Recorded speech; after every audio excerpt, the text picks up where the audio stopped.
අයියෝ මොනා කියනද මන්ද අප්පු මේ දවස්වල බිස්නස් උත් නැහැ. එන්න සයින්න. මොනවාද බැලුවේ? මෙන්න මේ වගේක් බැලුවේ. ඔව් සර් මේ බජාජ් සිටි 100 එක. හොඳ බයික් එක. මල්ලි ඔයාලා ෂොප් එකේ බ්‍රෑන්ඩ් නිව් බයික් නැද්ද?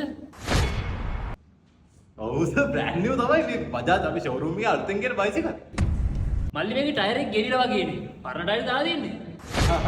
නෑ සර් පරණ එකක් නෙමෙයි මේ ඔක්කොම අලුත් ඒවා කම්පැනියෙන් එවනේවා. මල්ලි එතන මේක 200ද? නෑ සර් මේ සිටි 100 එකක් මේක මේ 100cc. මල්ලි බයික් එකේ තෙල් එහෙම කරන්නේ නෑනේ. මේකේ තෙල් කරන්නේ නැත්නම් කොයිද සර් මේක මේ සිටි 100 එකක්. මේකේ තෙල් කරන්නද වෙන මොකද තෙල් කරන්නේ? මල්ලි මේ බයික් එක කොහොමද? මේ තියෙන සයිඩ් කන්නඩිය ඔරිජිනල්ද? නෑ සර් ඔක්කොම ඔරිජිනල්. මේ ඕල් දේවල් දෙන්නේ නැහැ ඔක්කොම ඔරිජිනල්.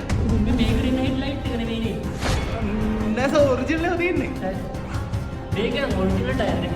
මේ හෙඩ්ලයිට් එක මොකද බෝලේ මේ ඇත්තද මේ එළිය මදිනේ මේක. පොලිසිය මල්ලන්නේ? මම දන්නේ නැහැ ඒක. පොලිසිය යනවා නැද්ද කියලා. ඔය එන විදියට තමයි ඔක දෙන්නේ. අපි මේ පාර්ට්ස් වෙනස් කරන්නේ නැහැ. මේ ඔරිජිනල් ඔක්කොම ගෑලි ෂුවර්ද මේ අලුතෙන් ගෙනාවා කියලා. ඉතින් මල්ලි මේක ගාන කොහමද? ඔය බයික් එක 795ක් වෙනවා.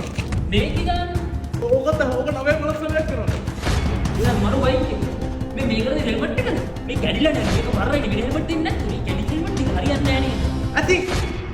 සවටෝනේ මේ බයික් එකනේ. අපි මේ බයික් එක ගැන කතා කරමු. මේක බලන්න. හරි මල්ලි එහෙනම් අපි වැඩේ කරමු. සර් කොහොමද මේ ෆුල් කෑෂ් දීලා ගන්න නැත්නම් ෆිනෑන්ස් එකක් දානවද?